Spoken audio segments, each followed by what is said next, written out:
Ho Chi Minh City. Moderner, schneller, lauter als jede andere Stadt in Vietnam. Zwischen gläsernen Wolkenkratzern, Straßen voller Leben und unzähligen Mopeds spürt man, hier schläft niemand. Tradition trifft auf Zukunft. Und genau das macht diesen Ort so besonders. Wir zeigen dir, was du auf keinen Fall in Ho Chi Minh City verpassen solltest.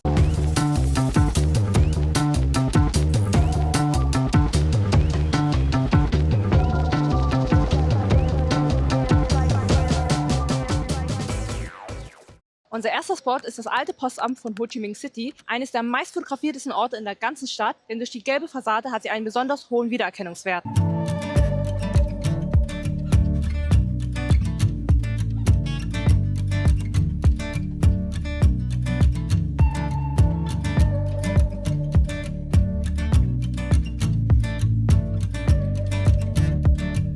Und natürlich kann man auch reingehen und das ist komplett kostenlos.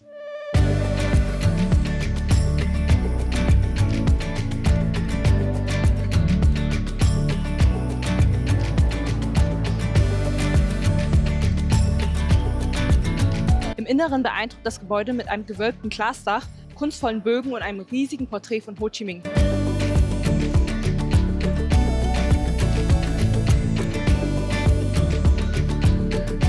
Zudem gibt es 2 Wandkarten, einmal von Saigon und von Südvietnam zur Zeit des Baus.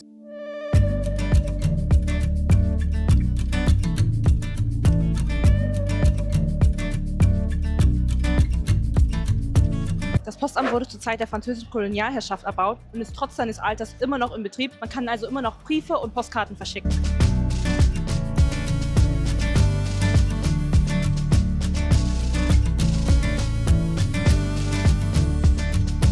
Ihr könnt euch hier eine Postkarte aussuchen, zum Beispiel dieses Motiv hier oder auch das hier. Das hier kostet zum Beispiel 70.000 Dong.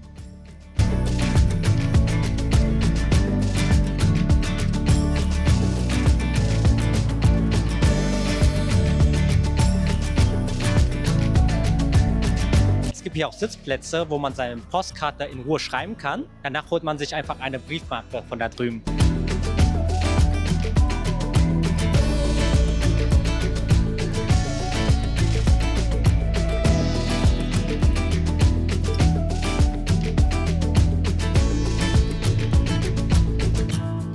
Der vordere Teil ist schon relativ touristisch und hier werden auch sehr viele Souvenirs verkauft. Im hinteren Teil ist es ein bisschen ruhiger und auch viel traditioneller gehalten.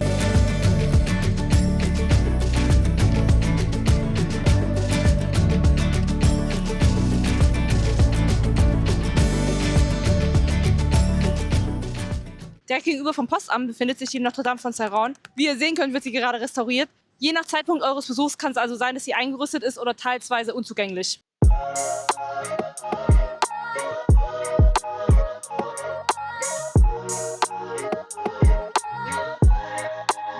Und so soll das Gebäude aussehen.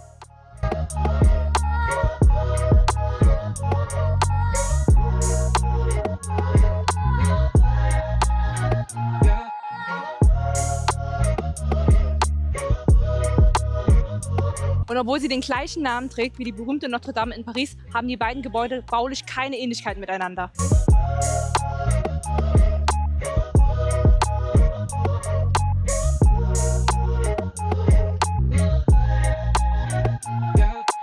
Die Kathedrale wurde während der Kolonialzeit von Franzosen gebaut und tatsächlich stammen auch alle Baumaterialien aus Frankreich, darunter die roten Ziegel, die Fliesen, aber auch die Glasfenster. Die roten Ziegelsteine behalten ihre Farbe schon seit über 140 Jahren und sie wurden tatsächlich nie nachgestrichen.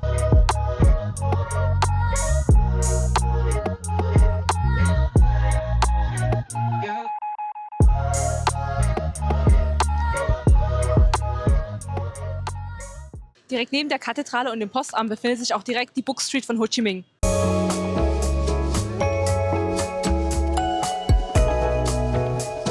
Hier findet man zahlreiche Buchläden und Bücher und sogar einige auf Englisch.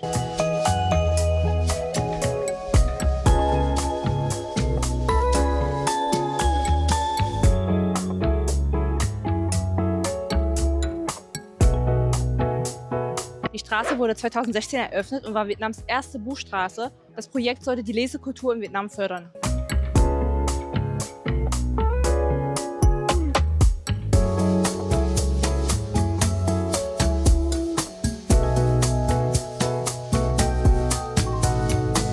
trotz der zentralen Lage ist es hier extrem ruhig. Es gibt hier auch einige Banken und Cafés, wo man sich ganz in Ruhe hinsetzen kann und entspannen kann.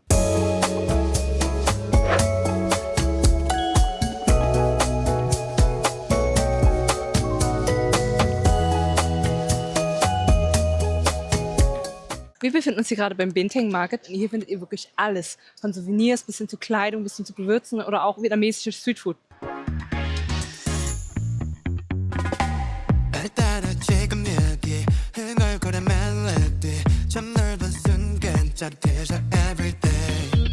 Es gibt hier einen eigenen Essensbereich und einen eigenen Shoppingbereich. Die sind also strikt voneinander getrennt.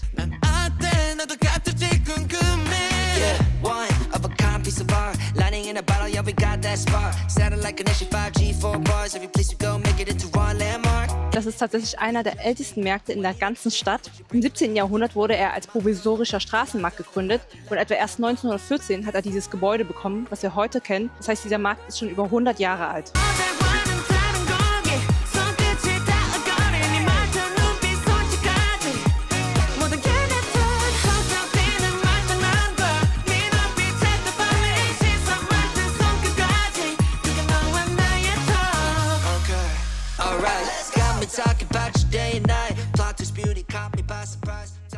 Es hat gerade extrem stark angefangen zu regnen. Deswegen haben wir uns entschieden, in die Markthalle Bến Nghê zu gehen. Das ist einfach eine riesige Streetfood-Markthalle, die aber im Gegensatz zu anderen Orten überdacht ist und sehr sauber und modern. Dieser Ort ist also ideal für Leute, die auf Streetfood stehen, aber ohne dieses ganze Chaos.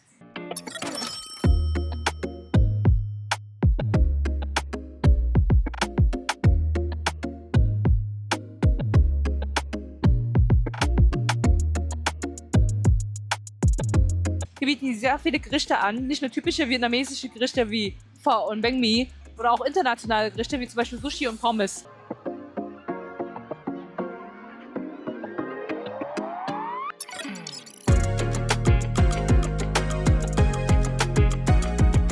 Die Preise sind hier schon etwas teurer als auf der Straße, aber dennoch viel günstiger als in richtigen Restaurants.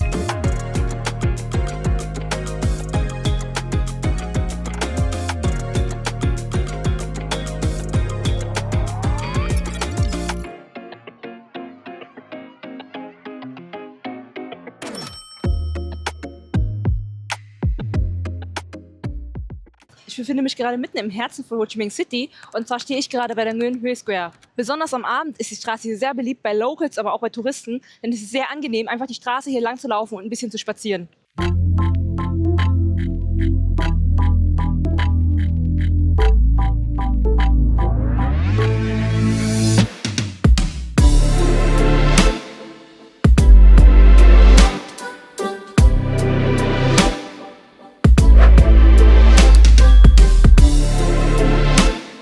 Am Wochenende gibt es hier sogar ganz oft Veranstaltungen, Feste oder sogar Konzerte und in den meisten Fällen sind sie sogar kostenlos.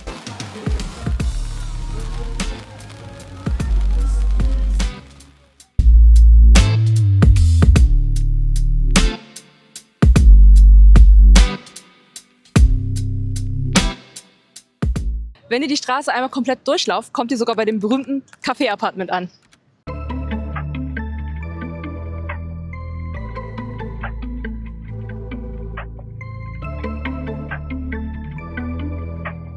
Es gibt ja auch einen Fahrstuhl, den ihr nutzen könnt, der ist aber nicht kostenlos. Viele gehen deshalb auch zu Fuß nach oben und es hat auch irgendwo seinen eigenen Charme.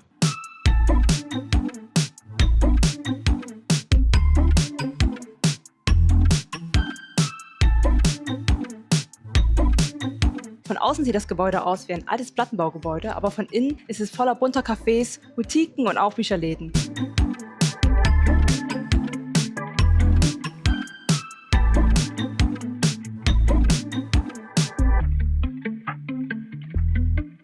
Es wohnen hier auch teilweise noch Menschen drin, denn ursprünglich war das Gebäude hier ein Wohngebäude.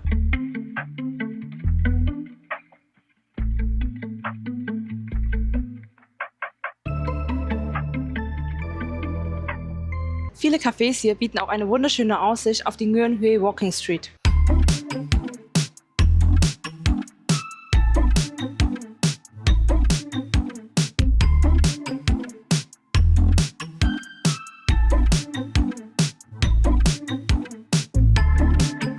Welche Etage fandest du am besten? Ich würde sagen, die mittleren Etagen gefallen mir am meisten, also so 4., 5. Etage, wo wir auch gerade sind, weil da einfach die schönsten Cafés mit den besten Aussichten waren. Und ganz, ganz oben waren hauptsächlich, würde ich sagen, Wohngebäude und die unteren waren eher sowas wie Nagelstudios und Restaurants. Deshalb würde ich schon sagen, 4., 5. Etage war am besten.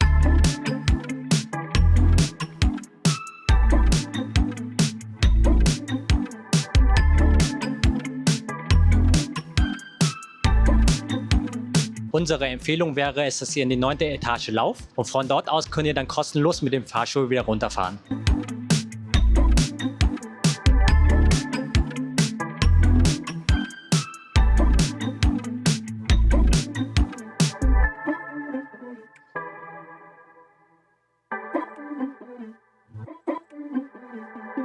Wir stehen gerade hier bei der Bolivian Walking Street. Egal ob Montag, Freitag oder Dienstag, hier ist immer Party. 24/7 ist laute Musik, viele Menschen und extrem viel Alkohol zu trinken.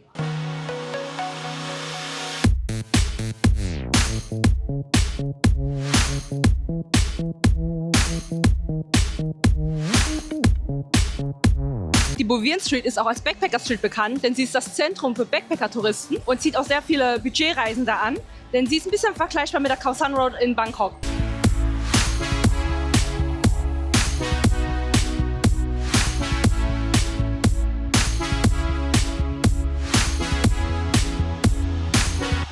Also hier gibt es nicht nur Party, sondern auch Restaurants und auch Bars, wo man sich reinsetzen kann und teilweise schon Bier für unter 1 Euro bekommt.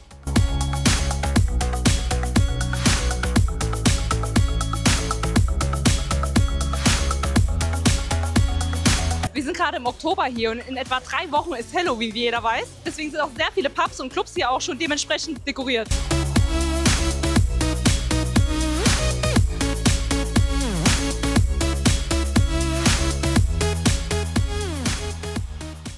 Hinter mir befindet sich die meistfotografierteste Kirche in ganz Vietnam, und zwar ist es The Pink Church.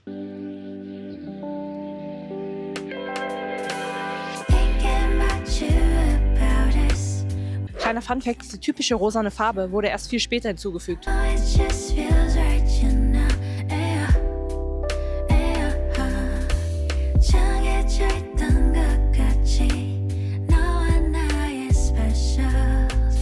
Nach der Notre Dame ist das die zweitgrößte Kirche in ganz Ho Chi Minh City.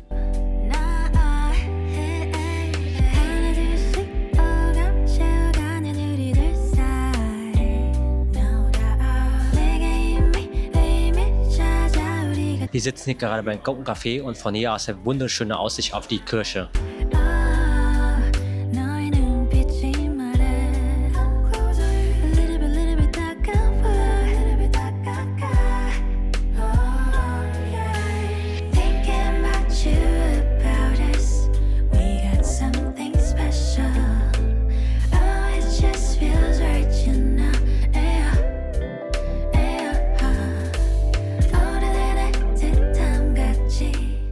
Wir stehen gerade hier beim Kriegsopfermuseum und der Eintritt kostet nur 40.000 Dong pro Person.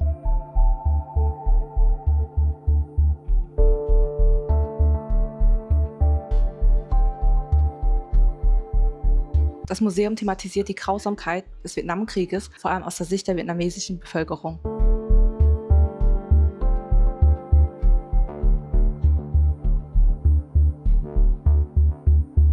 Hier im Außenbereich findet man sogar echte US-Kampfhubschrauber, Flugzeuge, Panzer und Bomben, die wirklich im Krieg verwendet wurden.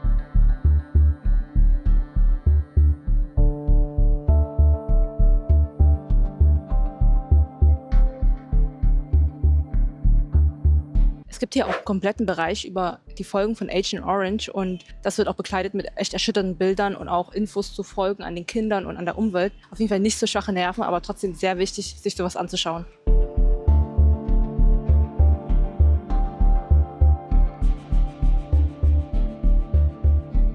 Das Museum ist einer der beliebtesten Sehenswürdigkeiten in Ho Chi Minh City und es zieht tatsächlich jährlich ca. 500.000 Besucher an, davon sehr viele internationale Touristen.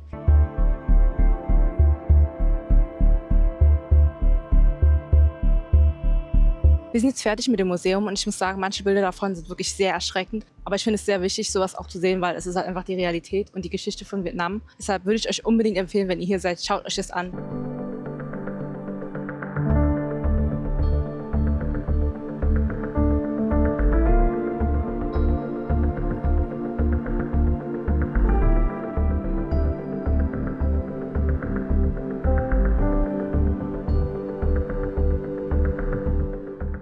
Wir stehen hier gerade beim Riverside von Ho Chi Minh City. Hinter mir seht ihr Landmark 81 und District 1. Und man soll hier angeblich einen wunderschönen Sonnenuntergang haben. Wir hatten aber heute wirklich nicht so viel Glück.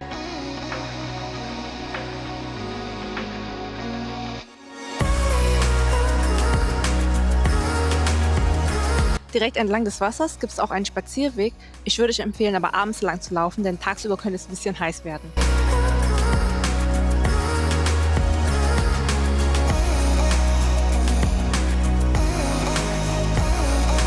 Es gibt hier auch riesige Sonnenblumenfelder, die eigentlich sehr schön aussehen sollten, aber ich finde, statt glückliche Sonnenblumen sehe ich hier eher einen Friedhof voller Sonnenblumen.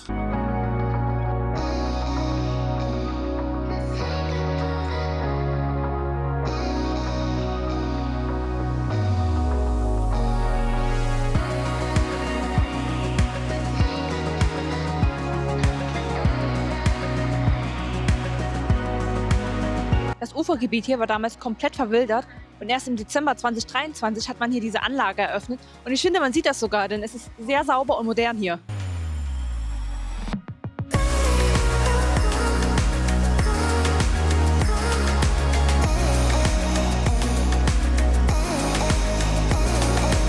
Besonders am Wochenende ist dieser Ort sehr beliebt bei Touristen, aber auch bei Einheimischen. Denn hier gibt es oft Spiele, Events und auch Veranstaltungen, die komplett kostenlos sind.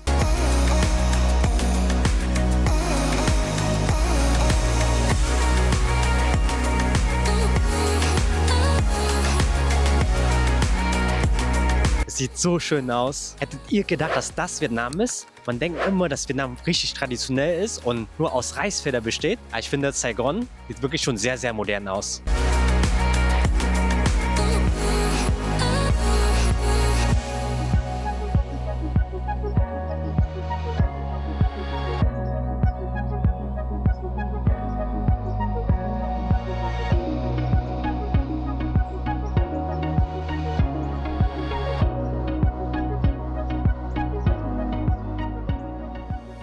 Was auch sehr viele gerne machen, ist mit dem Boot über den Saigon River zu fahren. Vor allem am Abend sieht das sehr schön aus mit der Skyline im Hintergrund.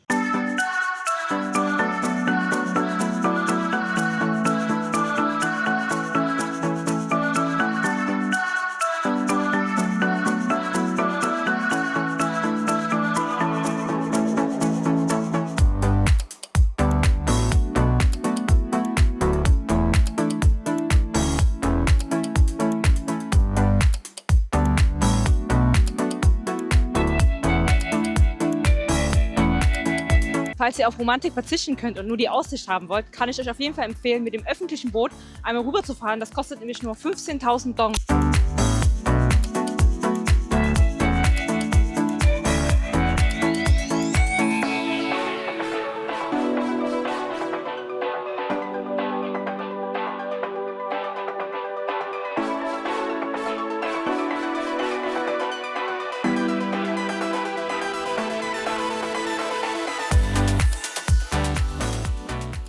Wir befinden uns gerade bei Landmark 81, dem höchsten Gebäude von ganz Vietnam.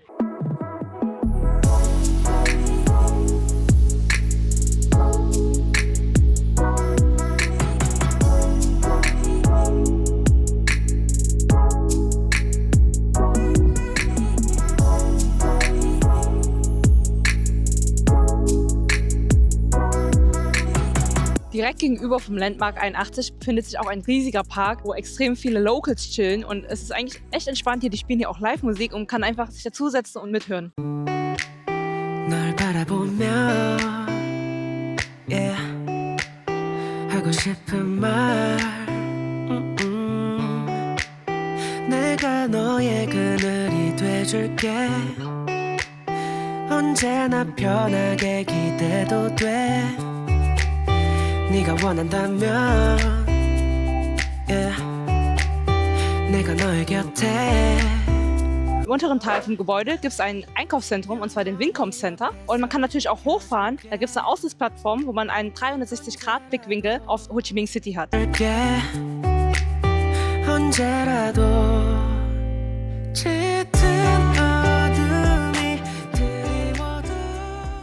Das war Ho Chi Minh City. Wenn dir das Video gefallen hat, lass gerne ein Like und ein Abo da. Und wenn du noch mehr von Vietnam sehen willst, schau gerne unser Hui-Video an.